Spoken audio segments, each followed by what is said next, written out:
Greg, we've seen volatility rise since the start of the year. Last year, the VIX, or the so-called fear index, was below 15 for most of the year. Now it's really hanging around 20. So how should people think about volatility with regard to their equity exposure nowadays? Well, the consensus coming into the year is that this new administration would be great for equities. With deregulation, with tax cuts, it was going to be a boon for equity markets. And we really saw that coming out of the election. But the way that the administration approached the beginning of this year was more focused on tariffs and efficiency within the government. And so that created a lot of uncertainty and volatility in markets. And so you've had, the S&P 500 off, and a lot of the trends that were really coming from after the election reverse.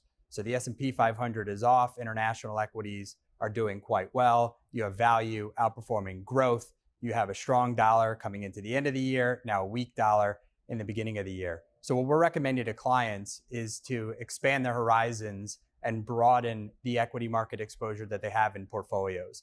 So we're thinking things through like international equities, in particular focus on income. So all of the fiscal stimulus that you're seeing within Germany is helpful. If there's a potential resolution in Ukraine, that could also be quite helpful to international stocks. Similarly, emerging market equities with a particular focus on India. This is a part of the world that's less influenced or affected by policy from the United States. So that's also beneficial. And if it does turn to later on in the year and we get some of these more beneficial policies for corporate America, that could also be good for US small caps. And what about bonds? Aren't they supposed to be the ballast? If you're worried about stocks, you can get into bonds? Well, I think a lot of investors are still scarred from 2022, where bonds did not protect portfolios, but bonds are back again, and they are the ballast for portfolios. So we're seeing that diversification benefit from fixed income benefit portfolios for individual investors. So you have, like I said before, the S&P 500 off 4 or 5%, depending on what time of day it is. But you do have Lehman Ag, or I would say Barclays Ag duration fixed income up, anywhere from 2 to 3%. And so it's showing its resiliency in portfolios again. We've begun adding back into corporate sector and to credit spreads.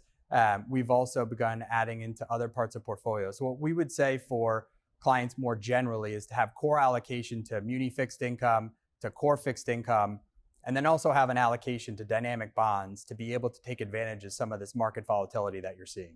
Well, last year, one of the things that helped stocks move higher was this whole AI trade, and that lifted the Magnificent Seven, which lifted the S&P.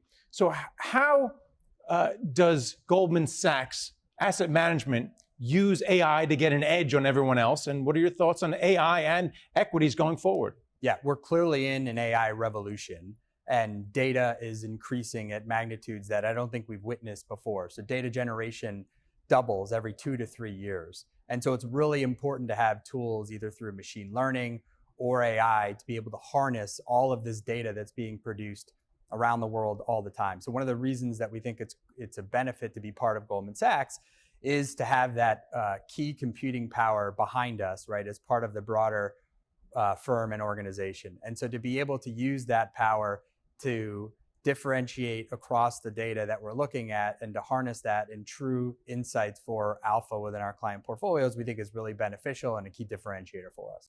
The other big thing for especially high net worth investors is personalization.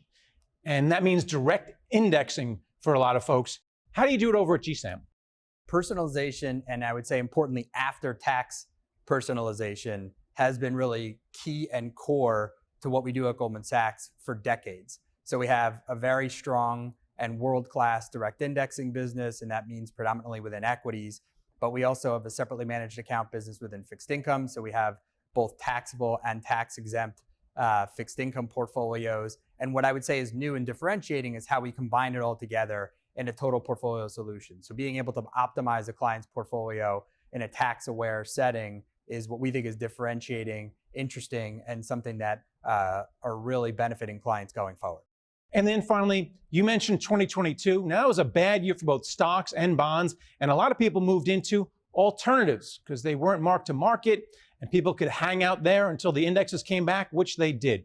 So what are your thoughts on alternatives right now, especially with this step up in volatility? Yeah, alternatives are a great benefit to portfolios from a diversification perspective. I think alternatives have become known more as private markets over the last couple of years. And we think there's a lot of great reasons to invest in private markets, in particular for the increase that you'll get from a return perspective. But when you have market volatility like we've had to start the year, you're also searching for the diversification benefit. And so we do think that there's more opportunity for liquid alternatives or alternatives within public markets. So there's definitely hedge funds, hedge fund replication type strategies that provide more transparency, more liquidity, are a little bit more cost effective, and can provide a boon to portfolios when you do have this kind of volatility. We'd also recommend to clients, more buffered type of solutions in ETFs, so you participate in the upside, but you also have some of that downside protection. So anything that's a little bit of a different return stream from sort of the corporate exposure that you get from stocks, bonds, private markets are beneficial to client portfolios.